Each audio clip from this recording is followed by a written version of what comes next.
quiet. I guarantee if you was at a rave, you lot would make a noise right now. I want everyone to stand up on their feet. Stand up, come on, come on, come on.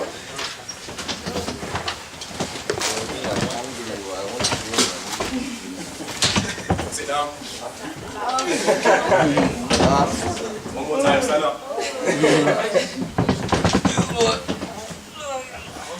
I want you to read out this top title. You will never make it. She said. Now say it with your name.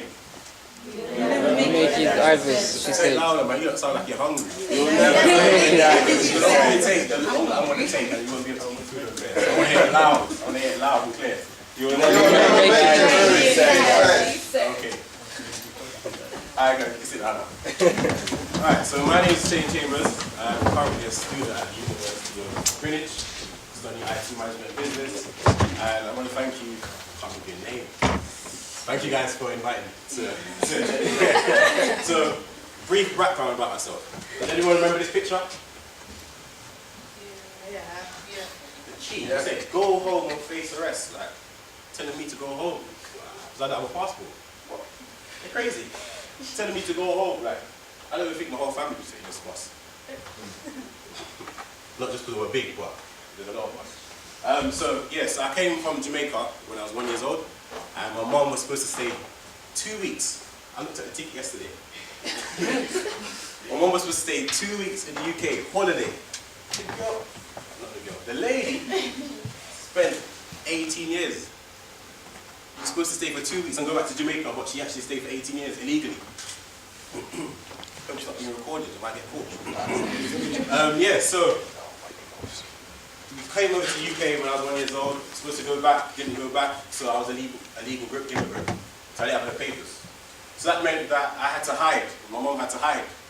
She couldn't get a job. If she got a job, they might catch her, we might have to go back on a boat. I might get lost. So, as I grew up in time, I realized I couldn't get a job or anything. And because I was an illegal immigrant, that made me have the perception of life that I don't care what I do, I just walk on the road, I walk, I do this, I don't care about life. So, as I was growing up as a young man, a young child, I was a very troublesome guy. I was sharing the story with my friend the other day, he didn't believe it. Oh, Shane, you're very quiet, blah, blah, blah, blah. These times, took 2 tours now, when I was 5 years old, I burnt down the house. You don't think I'm joking. Went upstairs to my mum was in the kitchen making jerk chicken, right? Stereotypical. Went up kitchen, mum, house on fire, burnt down the house. Look up why I went downstairs. My father was a Nigerian, my friend went downstairs now. That's how it was. I said, I burnt down the house, mum. She took out the wooden spoon, get ready to beat me. I ran downstairs. Came back again, mum, the house is on fire. She said, it smells something, it's a jerk chicken. I was like, what? The house is on fire. And she went downstairs now and she realized, oh sugar, the house is actually on fire, blah, blah, blah, blah. Ran outside now, we couldn't call the police, couldn't call the ambulance, but we were scared we was going to get shipped back the same day because we didn't have our passport. So, right, should we call the ambulance or should we let out the fire ourselves? So we got a neighbour, he had a hose, and we literally let out the fire. This is actually a true story. Maybe this is why I'm so dark. Yeah, so literally went through that, anyway, got through that stage. Went into college now, not college, I went to Haberdasher Ash, which is 6th form.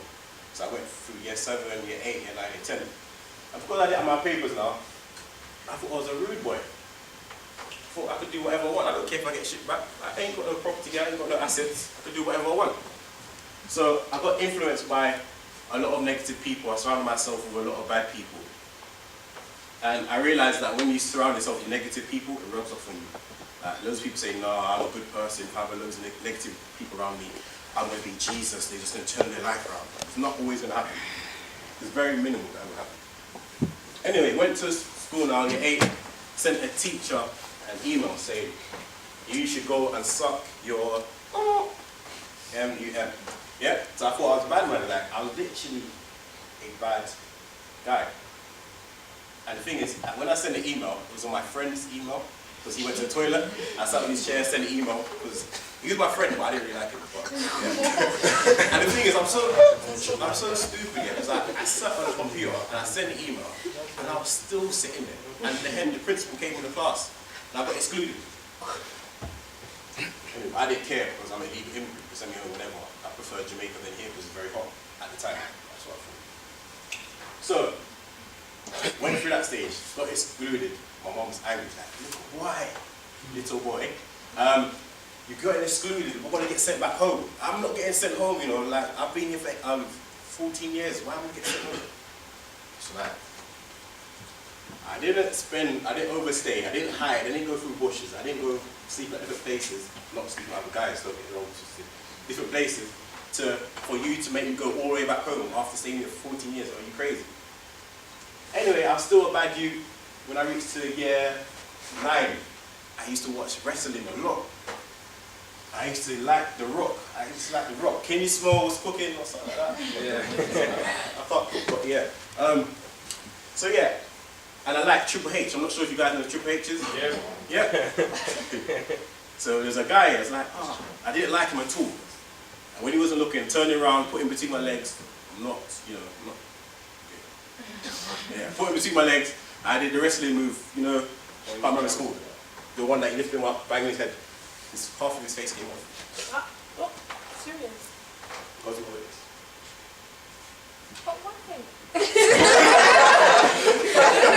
I don't know. Maybe it's the fact that my dad left us in Jamaica and he came to England and I didn't see him for a good while. Maybe that was the reason. Or maybe it's just the fact of my surroundings. Maybe they say, do not try this at home, so I tried it at school. So anyway, I did that, got influenced by negative people. I started to think I was a bad boy. Like, look at that. East I just came back from church. And I thought I was a bad man, put up signs. I got influenced by the wrong people. Like, some of my friends got shot, some of my friends got stabbed. I wasn't I wasn't partaking, but I was there at some times, but I didn't take part. I remember one time that was my friend's birthday, and he was there, and someone got stabbed. And I was so scared, like, the police came, asked everyone for their names, and I said my name was, what was it? One that sings, I can't remember his name. Anyway. Tracy. Is it Valentino? No. The old man that sings Sex Machine. Huh? James Brown. Yes, that's what I said. My name is James Brown. He was like, oh, what's your postcode? I lived in New Cross. I said, New Cross, SC22. And that was actually Peckham. But the policeman didn't understand it. But anyway, as you can see, I was a bad youth. I used to surround myself with bad people. If I was one mistake or one little move or one little word can change your whole life, I could have been the person that was dead. And you can see up the theory with this picture, because I didn't take any more pictures. Anyway, yeah. Got into sixth form now. Because of my surroundings, and I didn't believe myself, and I always thought I want to go back to Jamaica. I didn't do too well. Got an A-star IT because I was a computer geek. C in economics, but E in psychology. That's what affected me. Because with most companies now, you need 300 UCAS points. And the teacher was like, Shane, you would never, ever, ever get into university. Not even through clearing. You wouldn't go to London Met, no offence. You wouldn't get to London Met. Like, you might have to go back to Peckham Academy or go to Lucian College and redo a year. I was like, no, I ain't doing that. I'm getting into university some way, somehow. Funny enough, I got my papers that year. So I was like, yes, I'm definitely getting to university. However, when I got into university now, I said I need to change my life around. Time is winding up. I see my older brothers and older sisters go to university, end up working in McDonald's, and I'm not going to that position because I don't want to get even bigger than I already am now. Like, other people out here, yeah? Like, find clothes. I'm joking. So yeah, so I got into university and I said, I really want to work in Barclays Corporate. Barclays Corporate is such a beautiful building.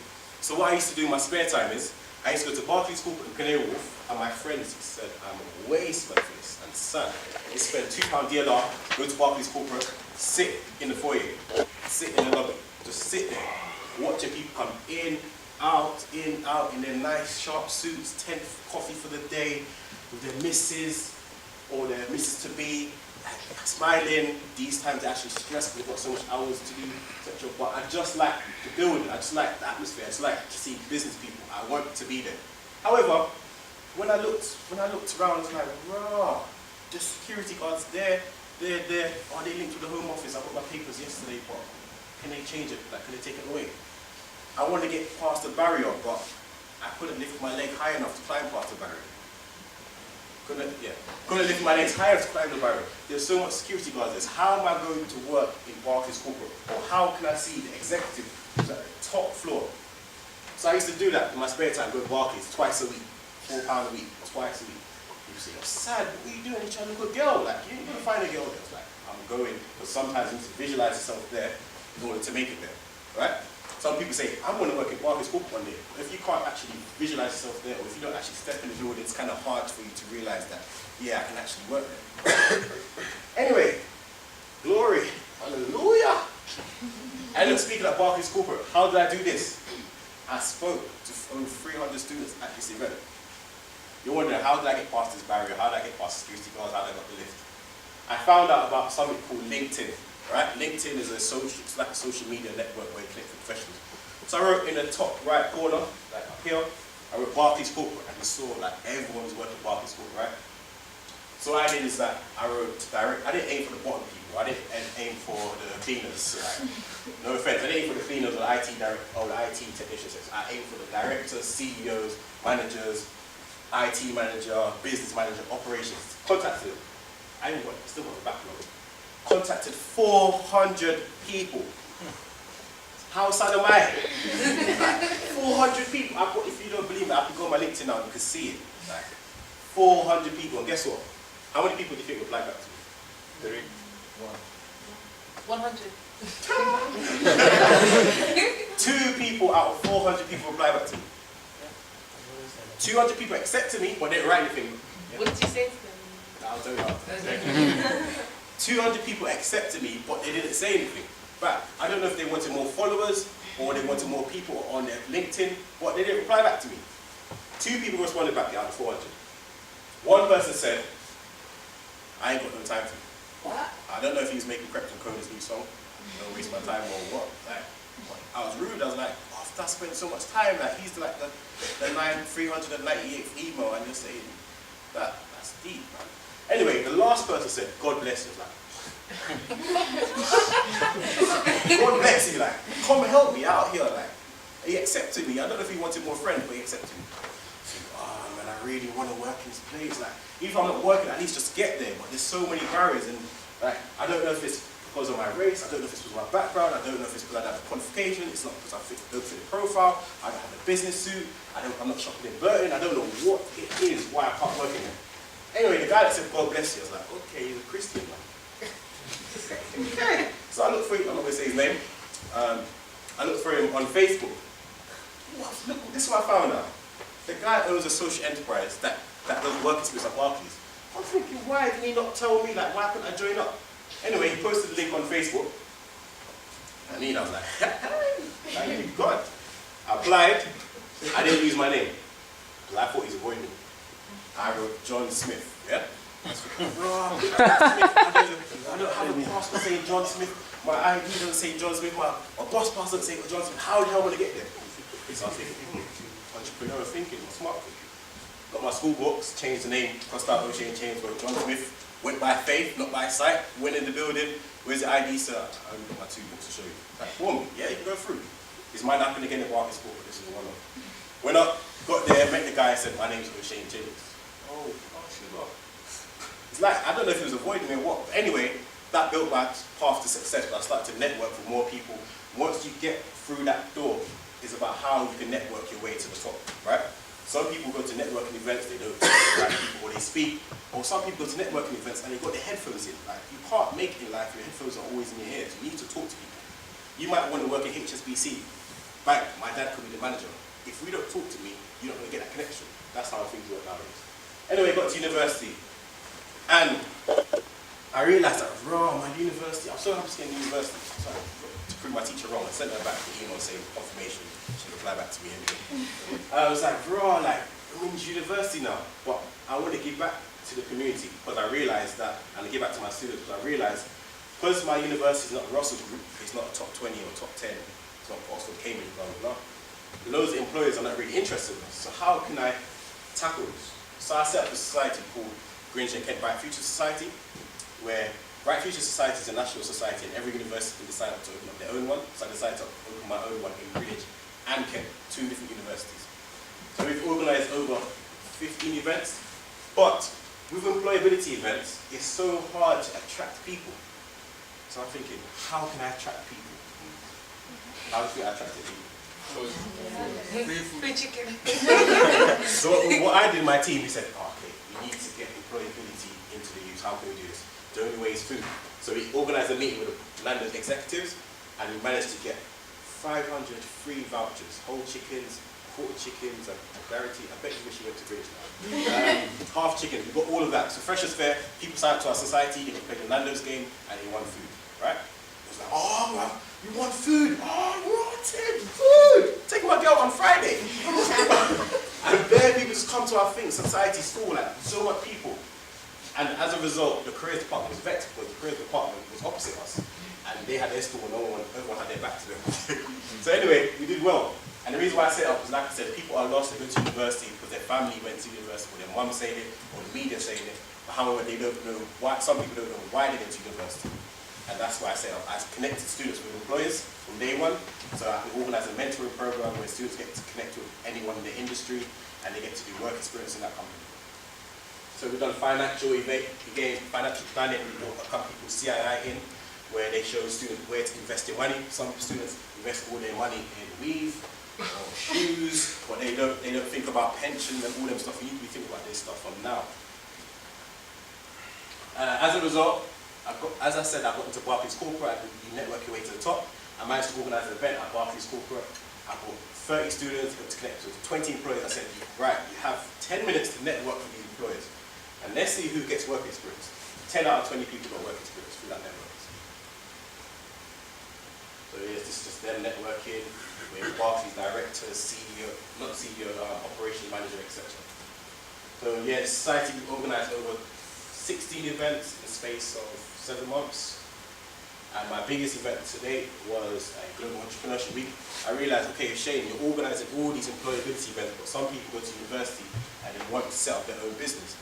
I could have a business idea yesterday, but what do you do next? I might want to start my own car company or my own fashion design, but what do you do? So I brought 6 entrepreneurs together from different backgrounds: Levi Roots, multimillionaire, Carly Ward, Chelsea Baker, Keisha, Laura, and Nathaniel Peak, all together to talk to young people how we can change a business idea to actual business. We have a business idea, but what is the next step? Where did I get funding from? Etc. That was the problem. And this was an award-winning event, and this, when you start to associate with eagles and strong people in leadership, you start to branch out and loads of people recognize you. As a result, I was headhunted by the newspaper. The newspaper found out about this event. I don't know how they found out about the event, but they contacted me, and now I work for the Voice newspaper without applying for them. I did not apply for the Voice newspaper when they put the application in, but now I work for them. And yes, led me on to won over 15 awards last year through applying myself. I'm sure you guys all know this quote: faith without works is what? Where's Christians in here? Faith without work is what? Dead. I guarantee your mom and dad was, you don't want to say that quick. Yeah, so apply yourself. You got a business idea, say, okay, by 2014, January, I want to launch this idea. Don't say, oh, I want to start this when? By the time, as you say, I want to start this tomorrow. Tomorrow may never come. Start it today. Why wait? I managed to start up a company called IT for Mature. Not officially registered yet, Shrika. Yeah, so we connect adults 50 years old and onwards, teach them IT tuition because they're lacking with IT. How much times are you on at home now, like listen to music, YouTube and think, oh, look at Shane, come here. Can you run my email please? You just put your flipping email address and your password. And it always interrupts us. So this is why I set up this company where we teach the adults. I see you nodding your head, your mom comes to you a lot of times. It's my grandma. She didn't get it. Exactly. She didn't get it. So that's what we do. We teach older people how to use IT, simple emails, CVs, blah, blah, blah. Because although they're 50, they can still get into a job. So it's all about teaching them employability skills. Then, it's not on the next slide, but I set up a company called Consortius. Because I realized I'm getting so many, since the society, we get so many emails from students, especially foreigners. Saying, Shane, how do I do my CV? How do I connect with employers? I thought, okay, I'm spending too much time supporting other people. Now it's time for me to start making money for people. So international students are my market because they come from abroad and everything's different. And I'll charge them for my service, which is one-to-one, helping their CV, blah, blah, blah. And they pay good money for it. And now I was appointed the vice chair of Jamaicans Vinspired at the age of 19. And I'm his assistant. Can you imagine? And I'm older. That's good. And now I'm part of the advisory board of Jamaican Diaspora, which is connecting young people back to their home. Loads of people come to England and they forget about Jamaica, or they don't know how to connect with their roots. So it's about helping young people, and this is me with the High Commissioner of the UK. So, I need 6 volunteers. Please, come on, free this side, quick, time's going. You lot guys going this side of your food. I might just take it. So 3 people here, this side. And 3 people this side. 2 people there. Okay, 3. Alright. I need 1 more. I forgot about myself.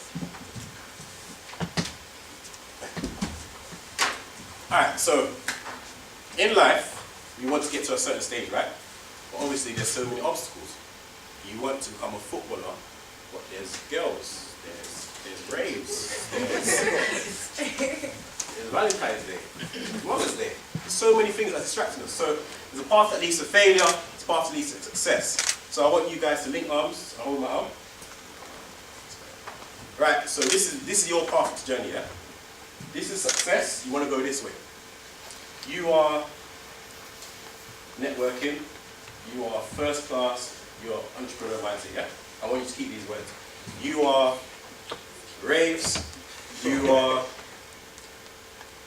boyfriend and girlfriend, and you are, think of another distraction, social media, alright? So this is my path to success now. I want to go this way. When I'm going this way, you guys have to pull. I want to go this way. Oh my day, social media. Oh, do not break my blazer. Alright, so I dropped social media. Let go. Pull me, success. What is my path to success? I got so hard. You're strong, man. I know you're strong. Alright, so I'm going to this way. I'm moving on my path to success. But then I realized that, what are you? Networking, so you drop. I stopped networking. Come back, quick. So that I'm back in the middle. Like time's going past. I'm not doing it. I've got balance. Okay, what are you now? Entrepreneur mindset. Okay, entrepreneur mindset. Drop. So I'm going back to failure. Did I drop? Raise. That's not happening, but yeah. So I'm back in the middle. So as you can see, we're in a tug of war all the time. We're always in a tug of war. Sometimes we take 2 steps forward and 2 steps back, or 3 steps back. The reason why, because we latch on to things that we're not supposed to be latching on, or we focus too much on the procrastination things. For example, you can spend 10 hours on Facebook and not be productive. Right? Is that true? Yeah. Well, I could be spending 10 hours networking, for example. I make so many business contacts, someone could be my business mentor, etc. There's so many times we'll go in and take our steps forward, then the girlfriend comes along, no offense. The girlfriend comes along, we go this way. I'm aiming for you. What's your name again? Ivis. For example, I want to be an international business consultant, for example, yeah. I'm going. Girlfriend comes, Jesus.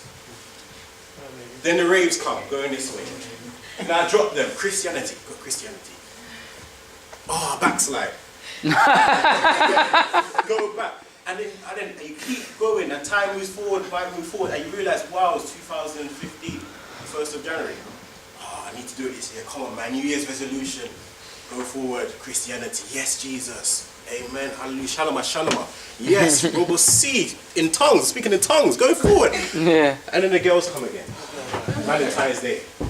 And then we keep going back, forward, left, right, because all of these distractions. It's harder for us to go forward when we're keeping on baggage. I guarantee if me and you went for a race now, you would win, because I got more baggage than you, physically. So that's how things are nowadays. So thank you for your volunteering. I hope you guys see the analogy. There's so much time we're trying to move forward, but there's so many times things are holding us back. If you've got a girlfriend, maybe spend 2 hours on the phone, spend 1 hour, spend half an hour, and then spend time with your business idea. Some people say, oh, we don't have 24 hours a day is not enough. But when you analyze yourself and see how much time you spend on things, then you realize 24 hours is more than enough. Alan Sugar, all them people are millionaires, footballers. They have the same amount of time you do, but they're just spending it wisely. Mark Zuckerberg spends less time on Facebook than all of us here. That's guaranteed. He spends less time on Facebook than all of us here. If he spent so much time on Facebook as us, the business wouldn't be moving forward. It wouldn't be making so much millions and billions. Would you agree? Yeah. Do you think we spend too much time? Pardon? I think he spends time working on his business, isn't it? He probably spends at least max 3 to 5 hours, and the rest of it is down to the team. Once you build up your business, you can spread out the work, and then you live your life. You don't need to be spending 24 hours on the business or 24 hours on the coursework. Would you agree? Yeah. What would you say is your biggest distraction? Yeah.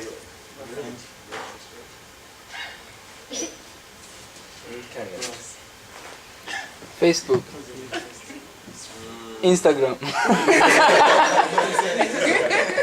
You what? Alright, what would you say is your biggest distraction? Procrastination. What's the big distraction? That's the biggest thing that's on you. iPhone? Yeah, phone. How much time, like, okay, so when I was doing my first year at university, I spent so much time on my phone, and then I was leaving assignments to the last minute. I remember submitting my assignment 1 minute before the deadline. I thought I died. I thought, what if the internet cuts out right now? It's so peak. But when I realized, I started to do it. It's up to you if you want to do it. When I got an assignment, I turn off my phone, I either give it to my mom or put it somewhere. That way, I can start to work. When you have no distractions, you start to work. Find your biggest distraction, put it away, and you see how much work you get to do. In closing, there's only so much tomorrows. Why wait until tomorrow? Tomorrow may never come. What impact